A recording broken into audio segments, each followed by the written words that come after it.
The Lord be with you. I'm Deacon Keith Fournier, and our first reading is from the book of Ezekiel.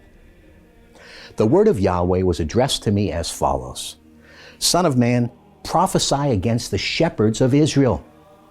Prophesy and say to them, Shepherds, the Lord Yahweh says this: Disaster is in store for the shepherds of Israel who feed themselves. Are not shepherds meant to feed a flock?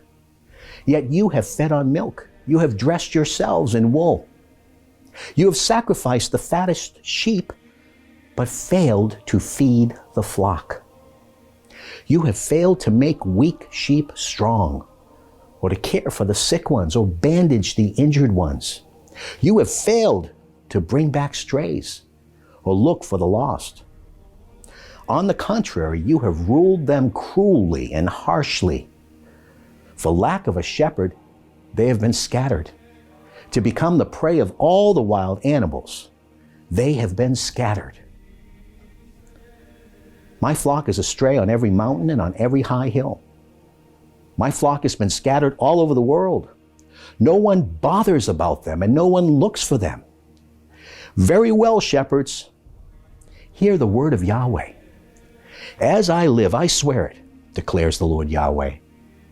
Since my flock has been pillaged, and for the lack of a shepherd is now the prey of every wild animal, since my shepherds have ceased to bother about my flock, since my shepherds feed themselves rather than my flock, very well, shepherds, hear the word of Yahweh.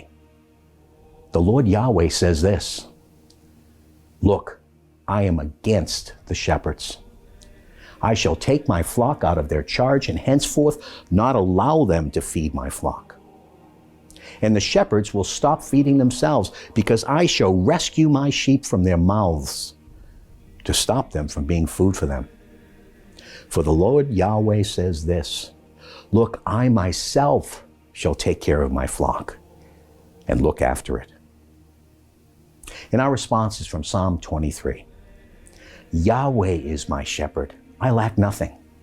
In grassy meadows he lets me lie. By tranquil streams he leads me to restore my spirit. He guides me in paths of saving justice as befits his name. Even were I to walk in a ravine as dark as death, I should fear no danger, for you are at my side. Your staff and your crook are there to soothe me. You prepare a table for me under the eyes of my enemies. You anoint my head with oil, my cup brims over. Kindness and faithful love pursue me every day of my life. I make my home in the house of Yahweh for all time to come. And a reading from the Holy Gospel according to St. Matthew. Jesus said, Now the kingdom of heaven is like a landowner going out at daybreak to hire workers for his vineyard. He made an agreement with the workers for 1 denarius a day and sent them to his vineyard. Going out at about the 3rd hour, he saw others standing idle in the marketplace, and he said to them, You go to my vineyard too, and I will give you a fair wage. So they went. At about the 6th hour, and again at about the 9th hour, he went out and did the same. Then at about the 11th hour, he went out and found more men standing around, and he said to them, Why have you been standing here idle all day? Because no one has hired us, they answered. He said to them, You go into my vineyard too. In the evening, the owner of the vineyard said to his bailiff, Call the workers and pay them their wages, starting with the last arrivals and ending with the first. So those who were hired at about the 11th hour came forward and received 1 denarius each.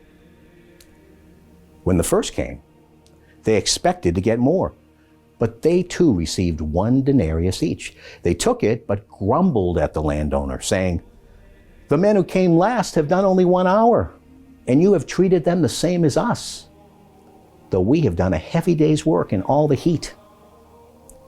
He answered one of them and said this, My friend, I am not being unjust to you. Did we not agree on 1 denarius? Take your earnings and go. I choose to pay the last comer as much as I pay you. Have I no right to do what I like with my own? Why should you be envious? Because I am generous. Thus, the last will be first, and the first last. The Gospel of the Lord.